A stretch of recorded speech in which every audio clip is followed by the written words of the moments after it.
क्या आप जानते हैं कि अमेरिका और चीन के बीच व्यापारिक संबंध आज सिर्फ इन दो देशों तक सीमित नहीं है, बल्कि पूरी दुनिया की अर्थव्यवस्था को प्रभावित कर रहे हैं।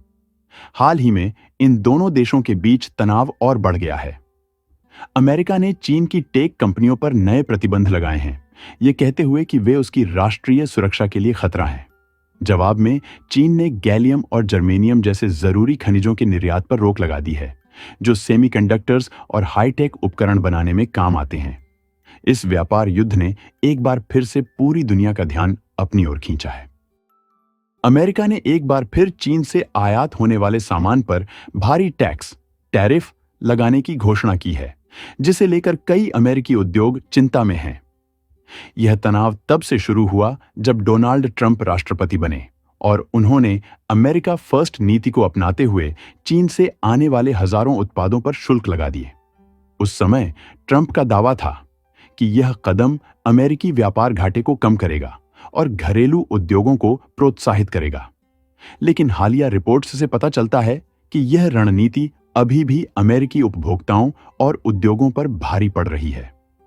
उत्पादन लागत बढ़ने से अमेरिकी कंपनियों को नुकसान हो रहा है, खासकर उन उद्योगों को जो चीन से कच्चा माल आयात करते हैं। इन बढ़ती लागतों का बोझ आम उपभोक्ताओं को झेलना पड़ रहा है, क्योंकि रोजमर्रा की चीजों की कीमतें लगातार बढ़ रही हैं। दूसरी तरफ चीन ने भी पलटवार करते हुए हाल ही में गैलियम और जर्मेनियम जैसे दुर्लभ खनिजों के निर्यात पर सख्त पाबंदियां लगा दी हैं। ये खनिज सोलर पैनल, सैन्य उपकरण और एडवांस इलेक्ट्रॉनिक्स जैसे हाईटेक प्रोडक्ट्स के निर्माण में इस्तेमाल होते हैं। विशेषज्ञों का कहना है कि चीन का यह कदम अमेरिका और अन्य देशों की सप्लाई चेन पर गहरा असर डाल सकता है। तकनीकी क्षेत्र में भी दोनों देशों के बीच प्रतिस्पर्धा नई ऊंचाइयों पर पहुंच गई है। अमेरिका ने चीनी टेक कंपनियों पर प्रतिबंध लगाकर अपनी स्थिति मजबूत करने की कोशिश की है। वहीं चीन ने हाल ही में अपनी घरेलू तकनीकी कंपनियों को बढ़ावा देने के लिए बड़े पैमाने पर सरकारी सहायता प्रदान की है। यह टेक्नोलॉजी वॉर अब केवल अमेरिका और चीन के बीच की बात नहीं रही, बल्कि दुनिया के दूसरे देशों को भी इस खींचतान में खींच रही है।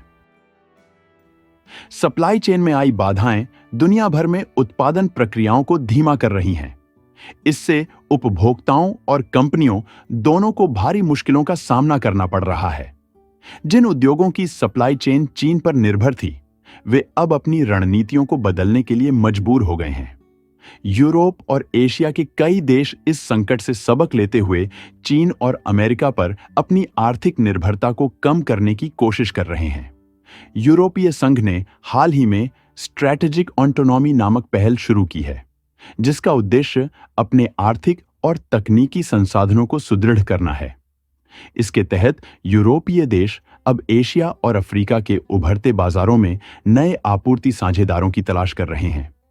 जर्मनी और फ्रांस जैसे देश हाईटेक उद्योगों के लिए अपनी घरेलू उत्पादन क्षमता बढ़ाने पर जोर दे रहे हैं। दक्षिण कोरिया और जापान जैसे एशियाई देशों ने भी चीन पर अपनी निर्भरता कम करने के लिए कदम उठाए हैं। वे दक्षिण पूर्व एशिया के देशों जैसे वियतनाम, थाईलैंड और इंडोनेशिया में उत्पादन इकाइयों को स्थानांतरित कर रहे हैं। वियतनाम, जो हाल के वर्षों में एक उभरता हुआ विनिर्माण केंद्र बनकर उभरा है, ने कई बहुराष्ट्रीय कंपनियों को आकर्षित किया है। भारत भी इस स्थिति में एक बड़ा विकल्प बनकर उभरा है। भारत सरकार की मेक इन इंडिया और PLI स्कीम जैसी योजनाएं विदेशी निवेशकों के लिए बड़े अवसर प्रदान कर रही हैं। दुनिया की सबसे बड़ी युवा आबादी और सस्ते श्रम के कारण भारत अब तकनीकी और विनिर्माण क्षेत्र में चीन का एक मजबूत विकल्प माना जा रहा है। इसके अलावा लैटिन अमेरिका के देश जैसे मेक्सिको और ब्राजील वैश्विक सप्लाई चेन का हिस्सा बनने के लिए सक्रिय रूप से प्रयास कर रहे हैं। मेक्सिको विशेष रूप से अपनी भौगोलिक स्थिति के कारण अमेरिकी कंपनियों के लिए एक आदर्श विकल्प बन चुका है। मेक्सिको की अमेरिका के साथ सीमा साझा होने और दोनों देशों के बीच मजबूत व्यापारिक संबंध होने के कारण यह कई अमेरिकी कंपनियों के लिए लागत कुशल विनिर्माण केंद्र के रूप में उभरा है। अमेरिकी कंपनियां अब चीन में उत्पादन लागत बढ़ने और व्यापार युद्ध के कारण मेक्सिको में अपने उत्पादन स्थानांतरित कर रही हैं, क्योंकि यहां श्रम लागत अपेक्षाकृत कम है और डिलीवरी का समय भी छोटा है। इसके अलावा मेक्सिको ने north American free trade agreement NAFTA का पालन करते हुए एक अधिक स्थिर व्यापारिक वातावरण की पेशकश की है, जिससे वैश्विक व्यापार में इसे एक मजबूत साझेदार के रूप में स्थापित किया गया है। मेक्सिको की उत्पादन क्षमता में लगातार वृद्धि हो रही है और यह देश विभिन्न उद्योगों जैसे ऑटोमोटिव, इलेक्ट्रॉनिक्स और उपभोक्ता वस्त्रों के लिए एक महत्वपूर्ण केंद्र बन चुका है। इसी तरह ब्राजील भी वैश्विक सप्लाई चेन का हिस्सा बनने के लिए अपनी अर्थव्यवस्था में सुधार करने और विभिन्न व्यापारिक अवसरों का लाभ उठाने के लिए कड़ी मेहनत कर रहा है। ब्राजील, जो दक्षिण अमेरिका का सबसे बड़ा देश है, कृषि, खनिज और ऊर्जा उत्पादन में एक प्रमुख खिलाड़ी है। इसके पास दुनिया के सबसे बड़े बायोफ्यूल प्रोडक्शन सेंटर भी हैं, जो अब वैश्विक ऊर्जा आपूर्ति में अहम योगदान दे रहे हैं।